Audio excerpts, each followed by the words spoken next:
Assalamualaikum warahmatullahi wabarakatuh. Waalaikumsalam warahmatullahi wabarakatuh. Alhamdulillahilladzi hadana li hada wa ma kunna linahtadiya laula an hadanallah laqad ja'ala rasulun bina bil haqq wa nudantum wa jannatu uristum wa bima kuntum ta'malun. Asyhadu an la ilaha illallah wa asyhadu anna Muhammadan abduhu wa rasuluhu sallallahu alaihi wasallam wa ala alihi wa ashabihi amma ba'du. Pertama-tama marilah kita panjatkan puji syukur kita terhadap Allah yang senantiasa kita bisa berkumpul pada hari ini, hari yang cerah. Sudah lama kita tidak bisa berkumpul pada pengajaran atau dalam pembelajaran pendidikan agama Islam yang sudah tidak lama kita berjumpa. Maka dari itu patut kita syukuri atas nikmat yang Allah berikan kepada kita semua. Maka dari itu sebelum kita mengawali pembelajaran pada pagi hari ini, maka buat siswa yang mau untuk memimpin doa, mangga dipersilahkan. Saya Pak. Siap, Saudara Yayat. Sebelum kita belajar, alangkah baiknya kita berdoa menurut kepercayaan masing-masing. Berdoa mulai.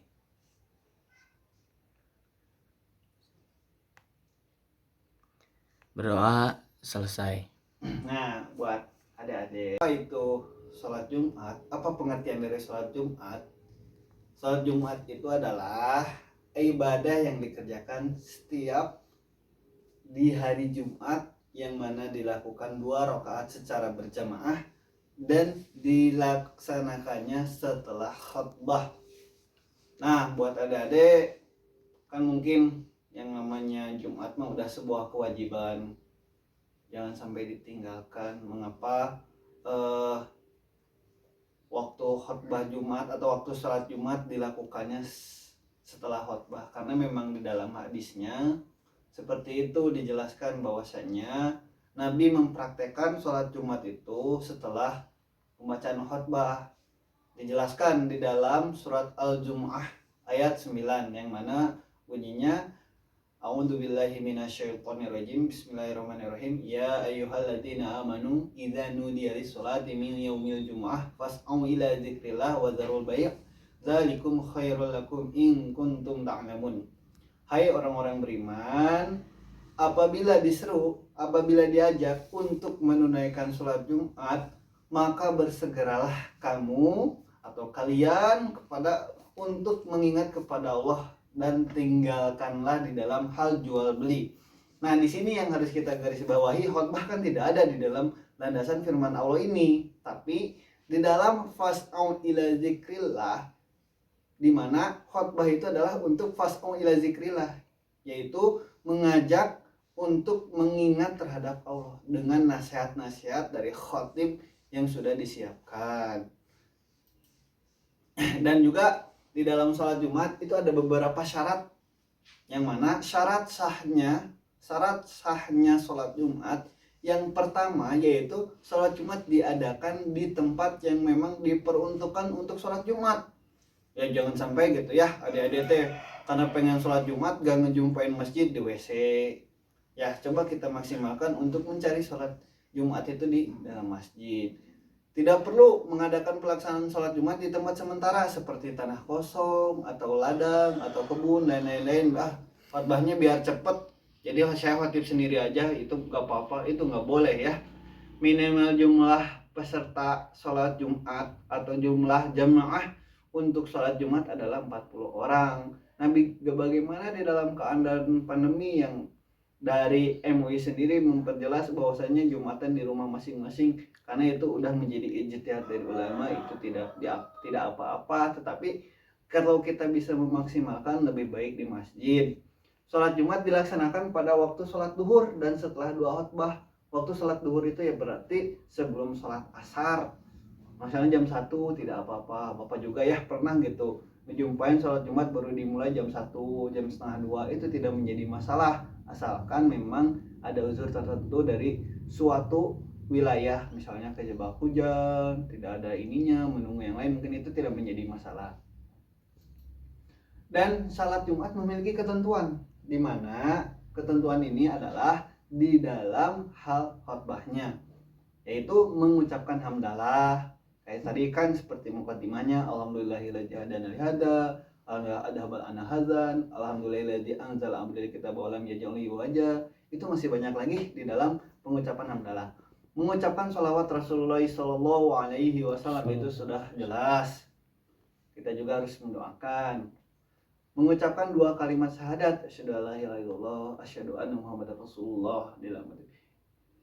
Dan juga memberikan nasihat kepada para jamaah ya tadi yang dijelaskan dari awal, yaitu fas'au ila zikrillah, untuk berseru untuk mengajak kebaikan, dan juga membaca ayat-ayat suci Al-Qur'an, yang mana ayat suci Al-Qur'an itu ada di tahapan khutbah pertama maupun di khutbah yang kedua, dan membaca doa untuk para muslimin dan muslimat.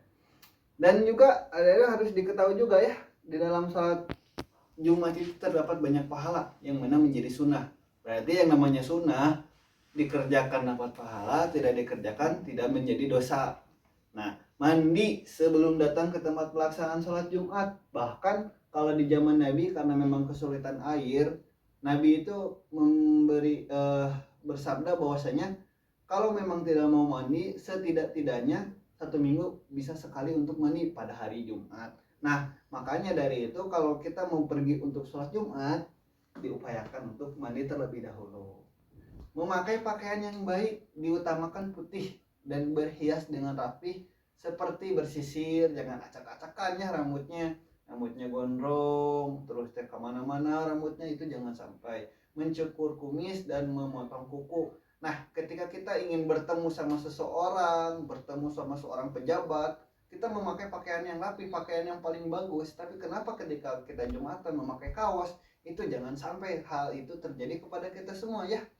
Memakai pengharum atau pewangi-wangian, memakai minyak wangi, kayak dauni, kan biar wangi itu tidak menjadi masalah, asalkan kitanya menjadi wangi. Menyegerakan datang ke tempat sholat Jumat, jangan dinanti-nanti. Memperbanyak doa dan sholawat Nabi. Itu jelas tadi di awal. Dan juga membaca Al-Quran dan zikir sebelum khutbah dimulai. Mungkin kalau ini kalau kita menunggu khutbahnya dimulai, ya kita bisa sambil zikir, sambil Al-Quran, daripada kita sambil ngobrol. Itu jangan sampai ya, kita memaksimalkan pahala yang telah disediakan oleh Allah, yang telah diberikan oleh Allah pada hari Jumat.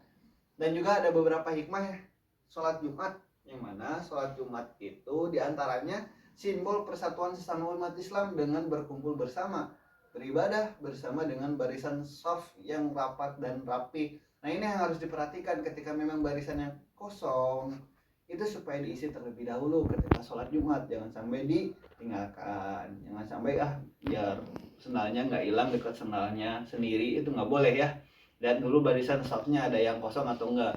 Dan juga untuk menunjukkan bahwa tidak ada perbedaan antar sesama manusia, terkhusus untuk laki-laki ya. Nggak mau sama ini orangnya hitam, nggak mau sama orang ini bau, itu tidak menjadi masalah. Ya kita ketika sholat Jumat ya kita fokus apa yang di khotib berikan seruan atau ajakan, dan kita juga khusyuk di dalam pendengaran, di dalam mendengarkan khotbah yang dilontar oleh khotib. Semua sama antara yang miskin, kaya, tua, muda, pintar, bodoh, dan lain sebagainya. Semua sama mendengarkan khotib yang dinasihatkan. Menurut hadis, doa yang kita panjatkan kepada Allah Subhanahu wa taala akan dikabulkan. Ud'uni astajib lakum. Berdoalah kepadaku, maka Allah akan mengabulkan. Allah akan mengabulkan. Itu sesuai hadis qudsi yang Allah katakan atau yang Allah firmankan. Dan juga di dalam sholat Jumat itu sebagai syiar Islam, di mana sejak awalnya adalah ketika pertama kali sholat Jumat dilaksanakan, yaitu di Masjid Quba, sebelum Nabi hijrah itu sudah ingin dilaksanakan, tetapi banyak intimidasi dari orang-orang kafir Quraisy, sehingga ketika perjalanan ke Madinah, Nabi melaksanakan sholat Jumat di Masjid Quba, yang mana itu menjadi suatu kewajiban bagi kita semua untuk para laki-laki supaya bisa melaksanakan sholat Jumat. Sekian dari pemaparan sholat Jumat, ketentuan sholat Jumat yang Bapak lontarkan. Dan untuk kegiatan selanjutnya adalah silakan buat kelompok untuk merangkum dalil-dalil syarat dan ketentuan-ketentuan di dalam sholat Jumat yang tadi Bapak jelaskan, dan juga Nanti ada beberapa pertanyaan yang Bapak akan sampaikan untuk pertemuan selanjutnya. Mungkin nanti kalian bisa menjawabnya. Cukup sekian dari Bapak, ditutup dengan doa kafaratul majelis. Subhanakallahumma bihamdika asyhadu an la ilaha illa anta astaghfiruka wa atubu ilaik. Sekian, assalamualaikum warahmatullahi wabarakatuh. Waalaikumsalam warahmatullahi wabarakatuh.